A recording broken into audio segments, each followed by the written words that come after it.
মাটি দেওয়ার পরে স্বামী কবরের ধারে বসে বসে কাঁদে আর বলে, আল্লাহ, সব থেকে বড় নেয়ামত আমার বিবি, এটাই তুমি নিয়ে নিলে আল্লাহ। কিসের দুনিয়া, কিসের দিন, কাশের আখিরাত। কবরের ধারে বসে বসে কান্দে। গ্রামের পাড়া প্রতিবেশীরা এসে বলে, চল বাড়ি চল। ধরে নিয়ে যায়, দুটি খাইয়ে দেয়, আবার কবরের কাছে বসে বসে কাঁদে। আবার ধরে নিয়ে যায়, আবার এসে কবরের কাছে বসে বসে কাঁদে। লোকে বিরক্ত হয়ে গেল, কতবার তোকে ধরে আনবো রে, যতবার ধরে আনি ততবার কাঁদিস, তুই কেঁদে বেড়া। কবরের ধারে কাঁদতে কাঁদতে যখন আর কেউ ডাকে না, খিদে লাগে, তাড়াতাড়ি সাধারণ গাছের ছাল তখন তুলে খায়। খিদে লাগে গাছের পাতা খায়, খিদে লাগে গাছের ফুল খায়, খিদে লাগে গাছের ফল খায়। আর কবরের ধারে বসে বসে কাঁদে। এইভাবে কাঁদতে কাঁদতে দেহ শুকিয়ে গেল, দেহ কন্ট্রোলে এসে গেল, ক্ষুধা তার নিয়ন্ত্রণে চলে এলো। গাছের পাতা খেয়ে, গাছের রস খেয়ে, গাছের ছাল খেয়ে, জঙ্গলের ফল খেয়ে জীবিকা করতে করতে সময় কাটতে লাগলো। ভাতে রুটির আর প্রয়োজন হলো না, এইভাবে অভ্যস্ত হয়ে গেল। কবরের ধার থেকে ওঠে না, কবরের ধারে কাঁদেন প্রতিদিন বিবির মঙ্গলার্থে। এমন সময় ওই রাস্তা দিয়ে আল্লাহর নবী ঈসা ইবনুল মারিয়ামা, মরিয়মের বেটা আল্লাহর নবী ঈসা রুহুল্লাহ রাস্তা দিয়ে চলেছেন। হঠাৎ দেখেন জঙ্গলের ভিতরে কে যেন কাঁদে কুঁকি তুলে তুলে। নবীর মনে বড় দয়া হলো, এ তো মানবের কান্না, এমন করে কে কাঁদে রে। এক পা করে গিয়ে জঙ্গলের ভিতরে দেখলো গায়ের চামড়া হাড়ের সঙ্গে মিশে গেছে, মাথার চুলগুলো সব উঠে গিয়েছে, গোটাই শরীর শুকিয়ে গিয়েছে। কবরের ওপর বুক পাড়া দিয়ে গুইয়ে গুইয়ে কেউ কাঁদে। আল্লাহর নবী ঈসা ইবনুল মারিয়ামা, নবী আমার ডাক দিয়ে বলল, কে রে, এমন করে কবরের ধারে বসে বসে কান্দি। কাঁদিস কেন, কে তুই? কিসের বেদনা, কিসের যাতনা, কিসের অভাব, কিসের জ্বালা, কিসের দুঃখ, কিসের ক্লেশ? যেমনি এই কথা বলা, ওই লোকটা ছুটে গিয়ে নবীর কদম মোবারক জড়িয়ে ধরে বললেন, ও গো ঈসা ইবনুল মারিয়ামা, নবী গো, আল্লাহ তোমাকে মাজেজা দান করেছে, তুমি মৃত ব্যক্তির সঙ্গে কথা বলতে পারো। মৃত ব্যক্তির সঙ্গে কথা বলতে পারো। 500 বছরের কোন কবরের ধারে গিয়ে যদি নবী বলতেন, কুম্বি জিনিল্লাহ, ওঠো মুর্দা জিন্দা হও, সঙ্গে সঙ্গে মুর্দা জিন্দা হয়ে যেত। আল্লাহর নবীর সঙ্গে কথা বলতেন, বলুন সুবহানাল্লাহ। এ ছিল ঈসা নবীর মাজেজা। আর একটা মাজেজা ছিল আল্লাহর নবী ঈসার। কোন অন্ধ ব্যক্তির চোখে হাত দিয়ে যদি ফুঁক মারতেন, অন্ধ ব্যক্তি জন্ম অন্ধ, তার চোখের দৃষ্টি ফিরিয়ে পেত। আরেকটা মাজেজা ছিল, কোন কুষ্ঠব্যাধির গায়ে যদি নবী আর লাঠির দ্বারা আঘাত করত, কুষ্ঠ ব্যাধি ভালো হয়ে যেত। কবরের ধারে গিয়ে ডাক দিয়ে বললেন, কবর কথা বলতো। এ ছিল ঈসা নবীর মাজেজা। আল্লাহর নবী হযরতে মূসা, ওকে একটা মজেজা আল্লাহ দান করেছিলেন। সেই মজেজাটা কি? একটা লাঠি। সেই লাঠিটা জমিনে মারলে অজগর সাপ হয়ে যেত, আবার সাপটা ধরলে লাঠিতে পরিণত হয়ে যেত। আল্লাহর নবী হযরতে দাউদ আলাইহিস সালাম লোহায় হাত দিলে লোহা মোমের মতো গলে যেত। লোহা দিয়ে তিনি যুদ্ধের সাজ, তরোয়াল, হাসুয়া অস্ত্র তিনি তৈরি করতেন। আল্লাহর নবী সুলাইমান সিংহাসনে বসলে বাতাসে সিংহাসন উড়ে উঠত। পেট্রোল লাগতো না, ডিজেল লাগতো না, ড্রাইভার লাগতো না, গ্যাস লাগতো না, সিলিন্ডার লাগতো না, সৈন্য সহ আকাশে উড়ে উঠত নবীর সিংহাসন। এটা হলো তার মাজেজা।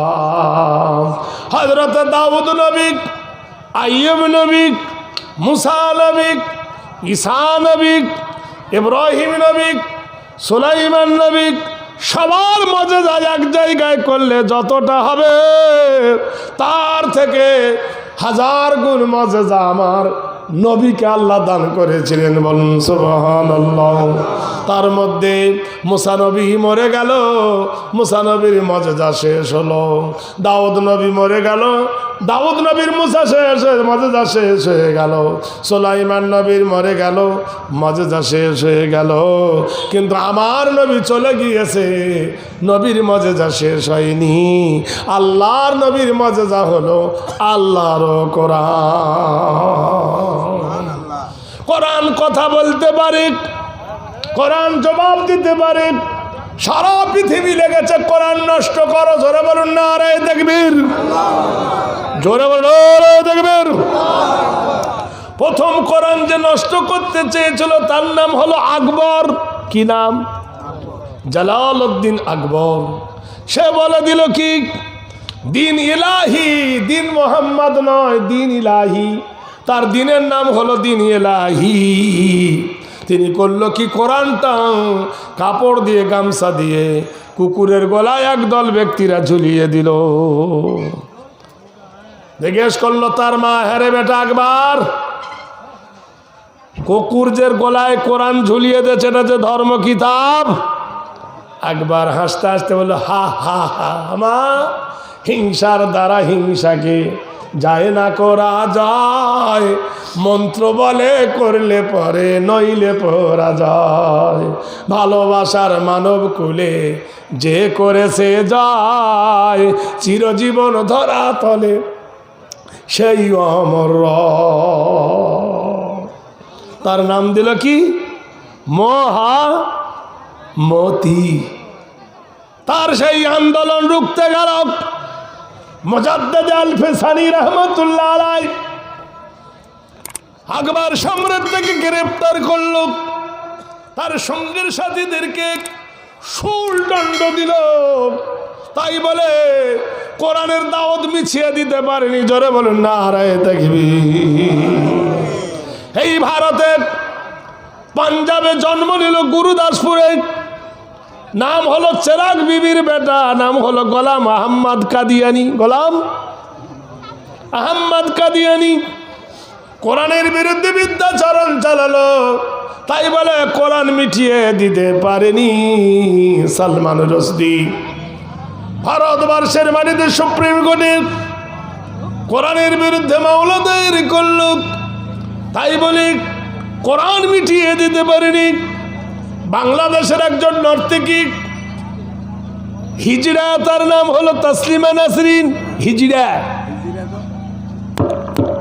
সেই হিজড়ি কোরআনের অপমান করল। ভারতের কিছু বুদ্ধিজীবীরা তাকে উস্কানি দিয়ে অনেক কিছু বলালো। তাই বলে কোরআন মিটিয়ে দিতে পারেনি। সারা ওয়ার্ল্ড কোরআনের দুশ্মন করলে কোরআন মিটিয়ে দিতে পারবে না। কোরআনের দায়িত্ব মানবের হাতে নাই, কোরআনের দায়িত্ব আমার আল্লাহর হাতে। আল্লাহ নিজেই বলছেন, ইন্না নাহানু নাজ্জালনা যিকরা ওয়া ইন্না লাহু লাহাফিজুন। নিশ্চয় আমি আল্লাহ কোরআন নাজিল করেছি, কোরআন হেফাজত করব আমি। কোরআনকে হেফাজত করবে আল্লাহ। সারা পৃথিবীর যত স্কুল কলেজ আছে, বেদ পড়ানো হয়, মহাভারত পড়ানো হয়, রামায়ণ পড়ানো হয়, গীতা পড়ানো হয়, বাইবেল পড়ানো হয়, ঋগ্বেদ পড়ানো হয়, সামবেদ পড়ানো হয়, অথর্ববেদ পড়ানো হয়, যজুর্বেদ পড়ানো হয়, রবীন্দ্রনাথের জীবনী পড়ানো হয়, ঈশ্বরচন্দ্র জীবনীর পড়ানো হয়, গুরু নানকের জীবনী পড়ানো হয়, লোকনাথের জীবনী পড়ানো হয়, অনুকূল ঠাকুরের জীবাণু পড়ানো হয় জীবনী, বিশ্ব নবীর জীবনী পড়ানো হয় না। টিভিতে দেখবেন, সিডিতে কত মিছিল দেখায়, কত ইনকিলাব দেখায়, কত যাত্রা সিনেমা দেখায়, কত যাত্রা দেখায়, তাই বলে কোনদিন মুসলমানের কারবালা দেখায় না। নারায়ে তাকবীর। ও মুসলমান, নিজেই দাঁড়িয়ে যাও নিজের পায়ের উপরে। তোমরা যতক্ষণ খাঁটি না হবে, অখাঁটি তোমাদের গ্রাস করে নেবে। জোরে বলুন আল্লাহু আকবার। আল্লাহর নবী ঈসা বলছেন, কি ব্যাপার? বলছে, ওগো আল্লাহর নবী, এই কবরে আমার বিবি শুয়ে আছে। সুবহানাল্লাহ বলুন। কি জিনিস বিবি, কি জিনিস? তাই কাঁদতেছে। আপনি তো মৃত্যু ব্যক্তিকে জিন্দা করতে পারেন, নবী গো একটু জিন্দা করে দেখুন আমার বিবি কেমন আছে। বিবির ভালোবাসা কবরের ধারে নবী যাই বললেন, কুম বিইذনিল্লাহ, ওঠো মুর্দা জিন্দা হও, ডাকি বারে বার। ওঠো মুর্দা জিন্দা হও, ডাকি বারে বার। কথা বলিবার লাগি হও গো তৈয়ার। হুকুমে রব্বের কাদের দাঁড়াইছে আমি সব কথা বলে নিয়ে নেব আমি। ওঠো। যাই উঠে দাঁড়ালো। কবরের ভিতর থেকে যেই মেয়েটা দাঁড়িয়েছেন, স্বামী আর থাকতে পারবে? স্বামীর কলেজে আগুন ধরে উঠেছে, স্বামীর হৃৎপিণ্ড আগুন ধরে উঠল। হায় রে আমার বিবি, সোহাগের বিবি রে, এত যত্ন করে এত আদর করে তোকে ভালোবাসলাম প্রাণনাথ রে, আজ কবরে কেমন আছিস একটু জিজ্ঞেস করে নি, একটু দেখা করে নি, একটু আলাপ করে নি, একটু বাক্য আলো করে নি। আল্লাহ নবীকে বলছো, নবী যখন মুর্দাকে জিন্দা করে দিলেন, একবার কথা বলার ক্ষমতা দেন, দয়া করে একটু আমাকে সুযোগ দেন, আমি যেন আমার বিবির সঙ্গে কথা বলতে পারি। একবার চান্স দেন নবী। নবীদের দিল বড় নরম, নবীরা বড় হয় সরল। কোরআনে আল্লাহ বলছেন, লাম ইয়াকুনিল্লাযীনা কাফারু। কাফের কাকে বলে জানেন? যারা নবী এবং আল্লাহ এবং কোরআনকে যারা অস্বীকার করে, তারা হলো কাফের। লাম ইয়াকুনিল্লাযীনা কাফারু মিন আহলিল কিতাবি ওয়াল মুশরিকিনা মুনফাক্কিনা হাত্তা তাতিয়াহুমুল বাইয়িনা। যারা কাফের তারা মুশরিক করবে, শিরক করবে, মানে আল্লাহ ছাড়া অন্য কারোর কাছে সাহায্য চাইবে। আর করবে কি? তারা বাইয়িনাতকে অস্বীকার করবে। আর কি করবে? তারা নবীকে মানবে না। আর কি করবে? কোরআনকে মানবে না। আর কি করবে? ধর্মের দোহাই দেবে, ধর্ম মানবে না। আর কে আসবে? লেকচার দেবে, কিন্তু কাজের বেলায় না হয়। চার দোকানে বসে বলবে, নামাজ পড়ি না তো কি হলো, আমার ইমান ঠিক আছে। নামাজ পড়ি না তো কি হলো, আমার ইমান ঠিক আছে। আচ্ছা, সম্ভব? আপনি এক পার্টি করেন, আরেক পার্টির যদি পাতাকা নিয়ে যান, লোকে কি বলবে আপনাকে? এক পার্টি করেন, আরেক পার্টির যদি ফাররা লেগে, লোকে বলবেন ওই দলে আছেন। ঠিক কিনা বলুন? ভোট কাকে দেন সেটা তো দেখবে না। নবী মুখ ঘুরিয়ে নিল, যুবক বিবির কোলে জড়িয়ে ধরে হাউ মাউ করে কাঁদতেছে, প্রেমের কান্না কাঁদতেছে। আপনারা বলুন, প্রেম কখন মধুর হয়? যখন হয় সমানে সমান, স্বামী আবার আগে ভালো ছিল, এখন শুকিয়ে গেছে। স্বামী আগে সুন্দর ছিল, এখন কালো হয়ে গেছে। স্বামীর আগে মাথায় চুল ছিল, এখন টাক পড়ে গেছে। স্বামী আগে ভালো ছিল, এখন দাঁত পড়ে গেছে। স্বামী আগে ভালো ছিল, এখন পাটকাঠির সিপাহী হয়েছে। স্বামী আগে ভালো ছিল, সৌন্দর্য চলে গেছে। স্বামীর বাড়ি ঘর জমি জায়গা কিছু নাই, টাকা নাই, পয়সা নাই, সম্পদ নাই, মোরা কাঠ হয়ে গেছে। আপনারা বলুন, এটা কি ভালোবাসার যোগ্য? এটা কি প্রেমেরও যোগ্য? এটা কি মহাব্বতের যোগ্য? মহাব্বত যেমন হয় সমানে সমান না হলে প্রেম হবে না। বন্ধুর মতো বন্ধু নাই রে, যদি না হয় সমানে সমান। পারস্যের কবি বলছেন শেখ সাদি, हर किसी से दिल लगाना क्या तुम्हारा शान है, हर किसी से दिल लगाना क्या तुम्हारा शान है, एक तो अपना मल खोआना दूसरा बदनाम है। পারস্যের কবি বলতেছেন, যাত্রার সঙ্গে পীড়িত করা তোমার কি বদ অভ্যেস? তোমার বাড়িতে বন্ধু গেল, তুমি বন্ধুর বাড়ি, বন্ধু তোমাকে মাছ খাওয়ালো, ইলিশ মাছ। বন্ধুর বাড়িতে গেলে বন্ধু তোমাকে মালপোয়া খাওয়ালো, রসগোল্লা। বন্ধুর বাড়ি গেলে আপেল দিল, আঙ্গুর দিল, কাজু বাদাম দিল, মিষ্টি খাওয়ালো, ছপ্পর খাটে শোয়ালো, মুরগি মেরে খাওয়ালো, মুরগা মেরে খাওয়ালো। আর বন্ধু যখন তোমার বাড়িতে এলো, একটা ডিম দেওয়ার মতো ক্ষমতা তোমার নাই। বন্ধু তোমার বাড়িতে যে এক কাপ চা দেওয়ার ক্ষমতা নাই। ওই বন্ধু তোমার বদনাম ছাড়া কি করবে বলো? এক তো আপনা মাল খোয়ানা দোসরা বদনাম হে। তাহলে বন্ধুর মতো বন্ধু না হলে খাওয়া দাওয়া বন্ধ করো, না তো বন্ধু টিকবে না। আর সেই বন্ধু তোমার জন্য শত্রুর দরওয়াল হবে। মেয়েটা স্বামীর দিকে দেখলো, এ জোর করে গলা জড়িয়ে ধরেছে। ওর তো ইচ্ছা নয় যে আমি ওর গলা ধরি। কথা বুঝতে পারছেন কি না? তার কারণ সে জিনিস নাই, সে জিনিস না। আল্লাহর নবী মুসা বলে, ছেড়ে দে, ওয়াক্তুল ফাউতি, ছেড়ে দে, সময় শেষ হয়ে গেল। এ বলছে, ওগো নবী, যখন মরা মানুষকে জিন্দা করতে পারেন, আরো কিছু পারে। আপনি আল্লাহর নবী, হাত তুলতে দেরি হয়, কবুল হতে দেরি হয় না। ও গো নবী, আপনি অনেক কিছু পারেন গো নবী, হাত তুলতে দেরি হয়। নবী গো, আপনাদের দিল অন্তর, নবীদের দিল হলো দোয়া। একবার দোয়া যদি করে দেন, আল্লাহ কবুল করে নেবেন, যেহেতু আপনি আল্লাহর নির্বাচিত পয়গম্বর। ইনজিলের মতো একটা কিতাব আল্লাহ আপনাকে দান করেছেন নবী। যদি আপনি দোয়া না করেন, ছাড়বো না, পা যায় এই ধরেছি। কেমন করে পা ছাড়াবেন দেখি?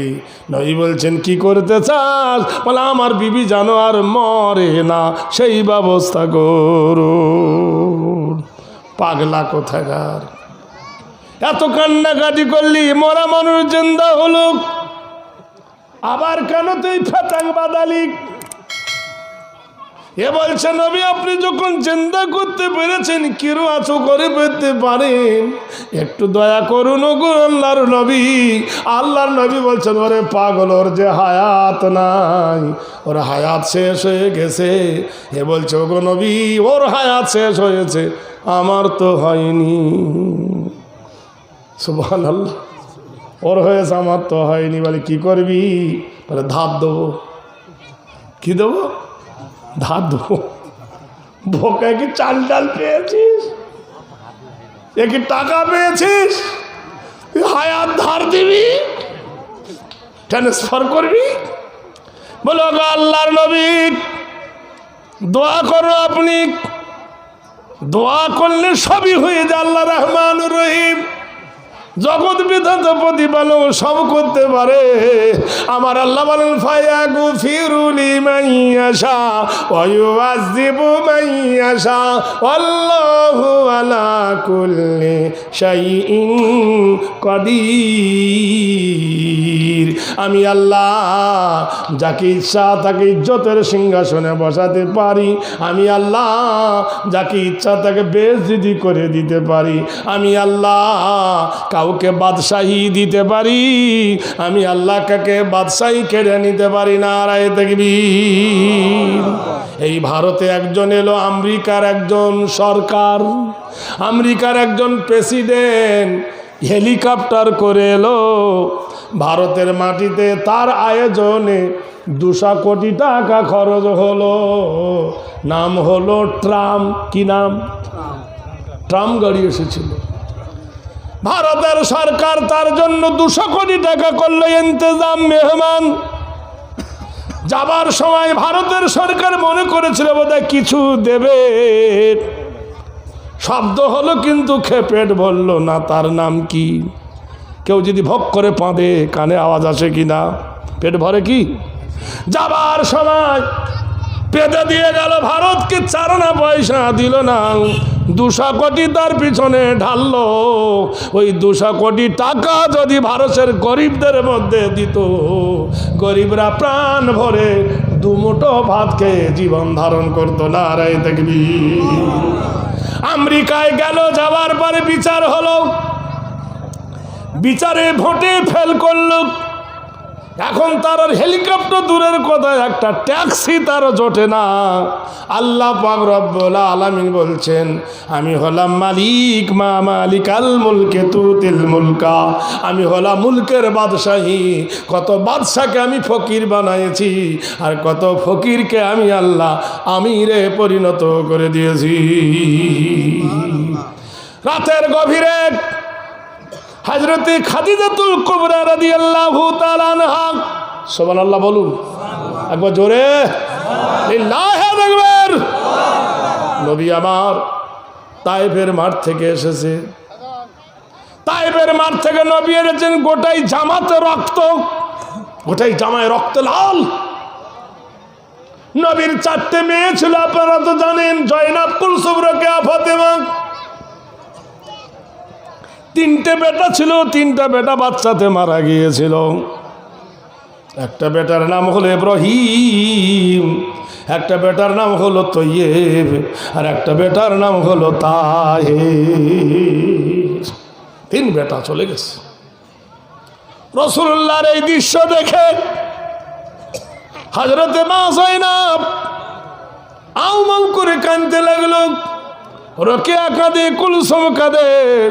হযরতে ফাতেমাতুজ জোহরা রাদিয়াল্লাহু তাআলা আনহা বাপের এই দৃশ্য দেখে ঘরে খিল মেরে দিয়েছে।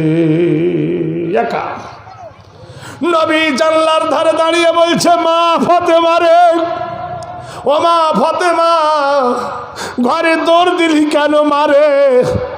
হযরতে ফাতেমা ঘরের ভিতরে দাঁড়িয়ে কাঁদতেছেন, আল্লাহ আমার আব্বার মা নাই রে, আমার আব্বার আব্বা নাই রে, আমার মা খাদিজা বেঁচে নাই, আমার আব্বার চাচা আবু তালেব নাই। এমন আল্লাহ মেরেছো তুমি আমার আব্বাকে, হে আল্লাহ তোমার কি দয়া হয় না? নবী বলছেন, ও ফাতেমা আমল করে দোয়া করো না।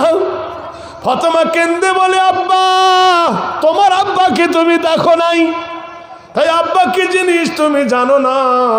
আব্বা গো, তোমার আব্বা যদি থাকতো তাহলে তোমার আব্বার গায়ে রক্ত ঝরলে তোমার কত বেদনা লাগবে তুমি জানতে। আমার ফাতেমার আব্বার গায়ে রক্ত ঝরছে, আমার কলেজে আগুন ধরে গেছে গো আব্বা। নবী বলছেন, ফাতেমা রে দরজা খুলে দে মা। ফাতেমা দরজা খুলে দিল, ছুটে গিয়ে চুলোর উপরে গরম পানি করলো। গরম পানি করে 1 বালতি গরম পানি নিয়ে আবার ঘরের ভিতরে এসে আল্লাহর নবীর ঘরে এসে আবার খিল মেরে দিল। নবীর গায়ে রক্তগুলো মুছে নবী বলে আমি একটু সুস্থ হয়েছি, আমার নিদ্রা চলে গেছে, আমি ফাতেমার কোলে মাথা দিয়ে আমি ঘুমিয়ে গেছি। নারায়ে তাকবীর। কার কোলে মাথা দিয়েছে গো? বিটির কোলে। কার কোলে? মেয়ের কোলে। মায়ের অপরূপ হলো বিটি। বিটির কোলে মাথা দিয়ে নবী ঘুমিয়ে গেছে। ফাতেমা গরম পানি আর নেকড়া দিয়া নবী রক্তগুলো মুছতে লেগেছে। মুছতে মুছতে হযরত রাসূলুল্লাহ নিদ্রার ঘরে স্বপ্ন দেখছে। কোলে মাথা আছে ফাতেমার, স্বপ্ন দেখছেন হযরতে রাসূলুল্লাহ যেন মদিনার সরজমিনে মা আমিনা এসেছে। মক্কার সরজমিনে আমিনা এসেছে। আমিনা যেন নবীর মাথাটা কোলের উপর করে নিয়েছে। নেওয়ার পরে মাথায় হাত বোলাচ্ছে। হযরত রাসূল খোদা এক হাত তখন ফাতেমার হাতের মধ্যে ধরা। ঘুমের ঘরে নবী মা মা করে কেঁদে উঠলেন। স্বপ্ন দেখছেন নবী মা আমিনা যেন এসে নবীর মাথাটা কোলে করে এনেছে। আল্লাহর হাবিব তাজদারে মদিনার মাথাটা তখন ফাতেমার মালার কোলে মা মা বলে ডাকে। আল্লাহর নবী তাজদারে মদিনার মা বলে ডাকাটা ফাতেমার কলেজ আরো কেঁদে উঠল। দুই চোখ দিয়ে ঝরঝর করে পানি নবীর চাঁদ মুখের ওপর পড়েছে। রাসূলুল্লাহ জেগে উঠে বলে মা কাঁদো কেন? ফাতেমা বলে আব্বা আপনি যখন আমার কোলে মাথা দিয়ে ঘুমিয়েছিলেন আমি তখন আপনার হাতটা গরম তেল মালিশ করতেছিলাম, আপনি বাম হাতে আমার হাতটা ধরে মা মা করে ডেকে উঠেছেন। ওগো আব্বা আমার মনে হয় আমার দাদিমা আমিনার স্বপ্ন দেখেছে। নারে দেখবেন ভাইরা আমার, বন্ধুরা আমার, ছোট্ট গ্রাম হলেও দাপট নাই আনন্দের। আপনাদের কাছে বলবো আপনারা জানেন রাস্তার ধারে যে মসজিদটা আপনাদের, কার মাকে কে ভালোবাসে, কার মাকে কে মহব্বত করে। আমি আপনাদের কাছে একটা কথা বলবো ভাইরা আমার, বন্ধুরা আমার, দোস্তরা আমার, আপনারা জানেন এই মসজিদের জন্য যে জায়গায় মসজিদ যারা দান করেছেন তারা কত বড় দিলওয়ালা। যার জায়গায় বসে আজই জলসা তিনি কত বড় দিলদার মানুষ আমি নিজের চোখে দেখেছি, জেনেছি। আপনাদের কাছে বলবো আমি আল্লাহর রাস্তায় তোমাদের মা এবং বাপের জন্য 10 জন ব্যক্তির জন্য আমার অফার থাকবে 1000 করে টাকা। আল্লাহর কোন বান্দা দেবে দাঁড়িয়ে বলুন? তার মা এবং বাপের পিঠের কাপড়ের সাদকা স্বরূপ। কে প্রথম 1000 টাকা লাভবাহিক বলে দেবে আমি দেখি? তোমার মায়ের কবরটা আল্লাহ নূরের ময় আলো করে দিক। মসজিদের জন্য কোন আল্লাহর প্রেমিক কেউ যদি থাকেন বলুন 1000 টাকা। একবার সুবহানাল্লাহ বলুন। আসুন এখানে আসুন, একটা সুখের খবর দিচ্ছি আপনাদেরকে। কিসের খবর? হ্যাঁ সুখের খবর বলুন সুবহানাল্লাহ। আমি আর আমার এই ছোট বাবু সোনা আমি এই মালিকের বাড়ি গিয়েছিলাম। তিনি এত ভালো মানুষ আমি কখনো ভাবি নাই। আমার অন্তর ঠান্ডা হয়ে গেল। ওনাকে গিয়ে আমি বললাম বাবু এই মসজিদে জুম্মার আজান হলে মানুষ শুনতে পায় না, তাই অনেক কথা অনেক থাকলো আমরা একটা এই মসজিদে মাইকের ব্যবস্থা করব, আপনি অনুমতি দেন। উনি বললেন আমি কোনোদিন বারণও করিনি, আর ধর্মর ব্যাপারে আমি যথেষ্ট সহিংসলতা, আমার অন্তর ঠান্ডা হয়ে গেছেন। এই রকম মানুষ পৃথিবীতে খুব কম পাওয়া যায়। তাই আপনাদের কাছে আমার দুজনের অফার, মসজিদের মাইকটার দাম পড়েছে 11,700 টাকা। কত টাকা?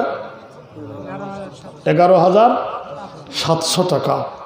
আমি আল্লাহর কোনো একজন বান্দা আছেন কিয়ামত পর্যন্ত কবরে শুয়ে শুয়ে তোমার রুহের মাগফিরাত তোমার বংশধর হবে, দুজন ব্যক্তির কাছে দাবি করব 5,000 করে টাকা যদি ওই মাইকের জন্য দিতে পারেন, আমি এই মুসাফের হালতে দোয়া দিয়ে যাব, কিয়ামত পর্যন্ত সদকায়ে জারিয়া হয়ে যাবে। বলুন সুবহানাল্লাহ।